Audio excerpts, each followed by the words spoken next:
देखो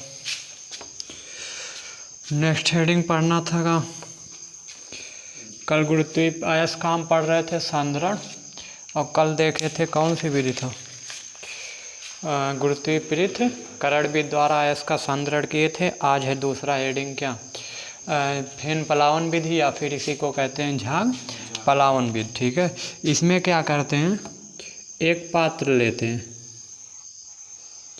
इस पात्र में बताए थे क्या डाल देते हैं, चीड़ का तेल और तमाम चीज़ें डाली जाती है, लेकिन सबसे आसान है कि इसमें क्या भर दो, इस तेल आराम से मिल भी जाएगा, चीड़ का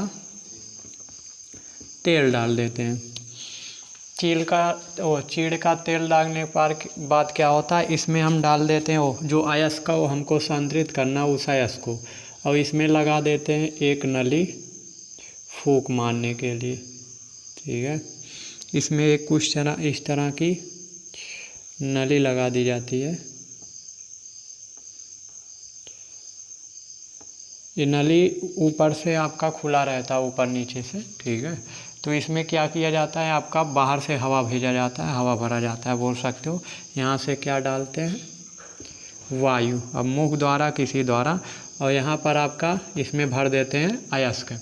अब दो अयस्क में जो आधात्री होती है या गैंग जिसे कहते हो, उस सल्फाइड प्राकृत का होता है, और उस सल्फाइड प्राकृत के जो होते हैं तैलीय प्राकृत के होते हैं। कहने का मतलब तेल के साथ वो क्या कहो, तेल के साथ क्रिया करके या तेल के साथ घुल के भारी हो जाते हैं, वो भारी होके कहाँ बैठ जाते हैं, नीचे बैठ जाते हैं। ठीक है, जबकि जो शुद्ध अयस्क होता है वो आपका क्या होता है, ना ये क्या नाम है, अशुद्धियाँ जो होती हैं आधात्री या गैंग जो होते हैं, ये जल के साथ क्रिया कर, जल से भीग कर नीचे क्या हो जाते हैं, बैठ जाते हैं। ठीक है, तो ये चीज़ ध्यान दिए, आधात्री या जो गैंग होता है ये जल से भीग कर नीचे, जल से जब भीगेगा भारी हो जाएगा, और भारी होने के कारण यहाँ नीचे क्या हो जाता है, बैठ जाता है। ठीक है, जो गैंग होता है अशुद्धियाँ होती है, जबकि जो ये क्या नाम है, शुद्ध होता है, जो धातु होता है, शुद्ध अयस्क जो होता है वो क्या होता है, तेल के साथ भीग कर, जो चीड़ का तेल होता है उसके साथ भीग कर, क्योंकि सल्फाइड अयस्क तैलीय प्राकृत के होते हैं, उसके साथ भीग कर ऊपर तैरने लगते हैं, और कुछ अंदर बचा रहता है जिसको हम फूंक मार कर या फिर बाहर से हवा भेज कर उसको कहाँ लेते आते हैं, ऊपर। ठीक है, ऊपर तैरने लगते हैं, और ऊपर से शुद्ध अयस्क को क्या कर लिया जाता है, बाहर कर लिया जाता है, बाहर निकाल लिया जाता है। ठीक है, इस तरह झाग या फेन पलावन विधि द्वारा किया जाता है अयस्क का शुद्धिकरण।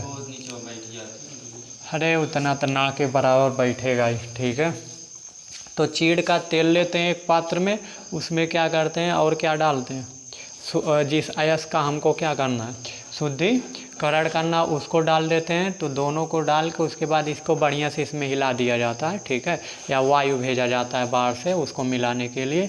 तो जो आपके गैंग या धात्री होते हैं वो जल के साथ भीग कर भारी होकर कहाँ बैठ जाते हैं, नीचे बैठ जाते हैं, और जो शुद्ध अयस्क होता है वो तेल के साथ आपका मिलकर तेल के साथ ऊपर क्या होने लगता है, क्योंकि तेल जो होता है वो आपका ऊपर क्या होते रहते हैं, तैरते रहते हैं, तो तेल के साथ ऊपर तैरने लगता है।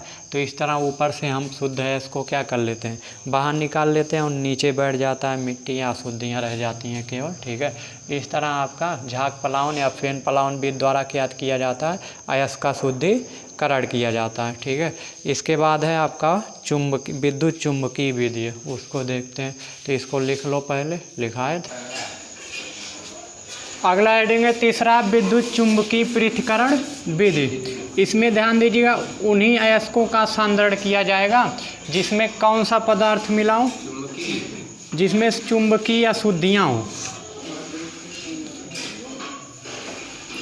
इस विधि में क्या किया जाएगा, उन्हीं पदार्थों का या उन्हीं अयस्कों का हम सांद्रण करेंगे जिनमें चुंबकीय अशुद्धियाँ मिली होंगी।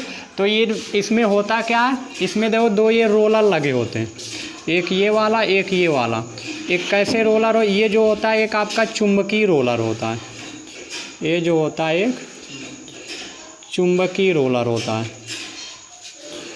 अब इसके ऊपर ये क्या चढ़ा होता है, पट्टा चढ़ा होता है। अभी मोटर वोटर से सेट होता है चलाने के लिए। ठीक है, मोटर वोटर से सेट कर दिया जाता है। अब ऊपर से इसमें हम डालते हैं क्या, चूड़ित अयस्क। कहने का मतलब अयस्क को बढ़िया से पीस कर बारीक बना के ऊपर से किस पे डाला जाता है, पट्टे पर। और पट्टे पर जब डालते हैं धीरे धीरे जब पट्टा घूमता है चूड़ित अयस्क पहुँचेगा चुंबकीय रोलर के पास। अब जब नीचे आएगा ये बताओ जो चुंबकीय अशुद्धियाँ होंगी वो रोलर से क्या रहना चाहेंगी? दूर। अच्छा, चुंबकीय जो अशुद्धियाँ मतलब जो क्या नाम चुंबकीय चीज़ होगा वो रूलर से दूर भागेगा। पगलेट चुंबक से हमेशा सटा रहेगा, दूर भागेगा। तो चुंबकीय जो अशुद्धियाँ होती हैं, जैसे मान लो अशुद्धियों के रूप में लोहा है, हेमेटाइट है, ठीक है, अशुद्ध के रूप में हेमेटाइट मिला या लोहा कह सकते हो मिला है, तो लोहा हमेशा इसके साथ क्या रहेगा, रोलर के साथ कैसा रहेगा, चिपका रहेगा, ठीक है, इससे दूर ना भागेगा क्योंकि ये चुंबक है, वो लोहा है, लोहा चुंबक जो होता है लोहा को अपनी ओर क्या करता है, खींचता है, आकर्षित करता है। तो ये जो चुंबकीय रोलर होगा वो लोहे के कण को अपनी ओर खींचे रहेगा और धीरे धीरे एक स्थिति ऐसी आएगी, अब ऐसा था ना, ऐसे मुड़ के भाग जाएगा।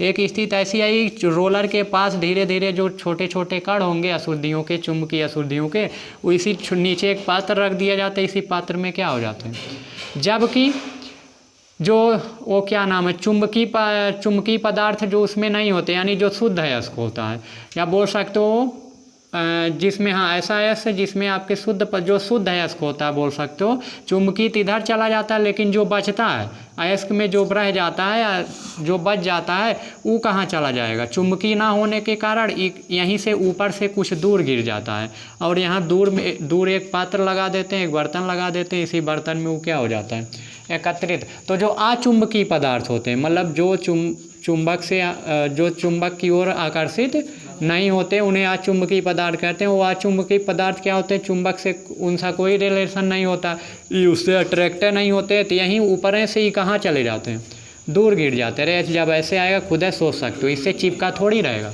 इससे दूर भाग जाता है, ठीक है, कहने वाला यहीं ऊपर से दूर गिर जाता है। जबकि जो चुंबकीय होते हैं वो रोलर से चिपकना रहना चाहते हैं, ठीक है, उसी से मतलब सटा रहना चाहते हैं। तो ये क्या होते हैं, ये चुंबक के एकदम नज़दीक गिरते हैं, एकदम नीचे आके जब यहाँ गिरने की स्थिति आ जाएगी एकदम नीचे, वहाँ आके आपके क्या हो जाते हैं, गिर जाते हैं। यानी चुंबकीय पदार्थ रोलर के पास गिरते हैं या चुंबकीय कण, और जो अचुंबकीय होते हैं वो रोलर से दूर चले जाते हैं। तो इस तरह हम चुंबकीय कण को अलग कर लेते हैं और अचुंबकीय कण को अलग कर लेते हैं। किस विधि द्वारा, विद्युत चुंबकीय प्रेरण। पहली विधि बताई गई थी कौन सी विधि, गुरुत्वीय पृथक्करण विधि। उसमें कौन सा अयस्क का सांद्रण हो रहा था, एक पड़ेगा भाई, ऑक्साइड था, और दूसरा फेन पलावन विधि में सल्फाइड था, और तीसरा विद्युत चुंबकीय पृथक्करण विधि में क्या होगा, इसमें चुंबकीय अशुद्धियाँ दूर की जाएंगी, या चुंबकीय पदार्थ अगर अशुद्धियों के रूप में मिले हुए हैं तो उनको क्या किया जाएगा, इससे दूर किया जाता है, ठीक है। तो 3 विधियाँ थी, अभी एक आध दो और है उसको देखते हैं, पहले इसको लिखो, हेडिंग या फिगर बनाओ।